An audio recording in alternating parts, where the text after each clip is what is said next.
ভাই দাঁড়াও দাঁড়াও দাঁড়াও, ভিডিওটা তোমার সামনে গেছে না? তো একটা কথা শেয়ার করি আপনার তোমার সাথে। মনে করো যে তোমার কাছে খুবই খারাপ লাগতেছে, মানে এটা কারো কাছে প্রকাশ করার মতো না, প্লাস তুমি কারো কাছে বলতেও পারতেছো না। তখন তুমি কি করবা? তোমার কাছে মানে নিজের ভিতরে খুবই রাগ হয় একটা জিনিস, মানে কি কইলাম এটা বলার মতো কোনো ভাষা নেই।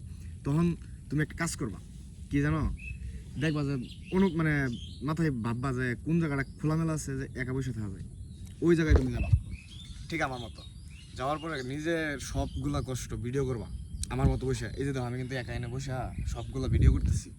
ভিডিও করার পরে যখন মানে তারপরে লোক ভিডিওটি সবগুলা করার পরে আমি প্রত্যেকটা ক্লিপ মনে করি 5 বার করে অন্ততকে দেখবাম। দেখার পরে নিজের কষ্ট নিজে তো বুঝবাম, বুঝার পরে তখন মনে করি যে নিজের মনটা নিজের থেকে শান্তি হয়ে যাব। কারণ এই ভিডিও থেকে আমার কয়ে দিব যে এই ভিডিওর যে লুকটা, এটা হয়তো আমারই চেহারা, তারপরে তো ও তো তার কষ্টটা আমার কাছে শেয়ার করতেছে, ঠিক আছে না? যেমন আগে আমি তার কাছে শেয়ার করছি যে ভিডিও করে, ঠিক এই চেষ্টাটা তুমি একবার করে দেখো। একবার বারবার লাগবে না, তুমি একবার এই চেষ্টাটা করে দেখো, বুঝছো ভাই? তোমার মন একবারে 100% অল টাইম ফ্রেশ থাকবো। আর তুমি সবসময় ভাই হাসি খুশি তার চেষ্টা করো। তোমার এটা লাইফ না, এটা তুমি লাইফ নিজের মতো করে চালাইতে পারতেছো না, ঠিক আছে?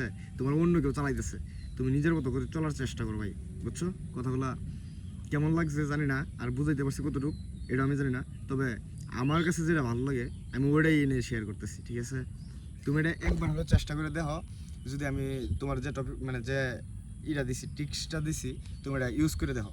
যখনই তোমার কাছে সর্বোচ্চ বেশি খারাপ লাগবো, তুমি নিজের ফোনটা নিয়ে তুমি একান্ত একবার সেফ একটা প্লেসে আইসা তুমি ওইনে বসা নিজের একটা ভিডিও, ঠিক আছে, তুমি করবা। করার পরে সবগুলো কথা এনে তুমি শেয়ার করবা ভিডিওর মাঝে।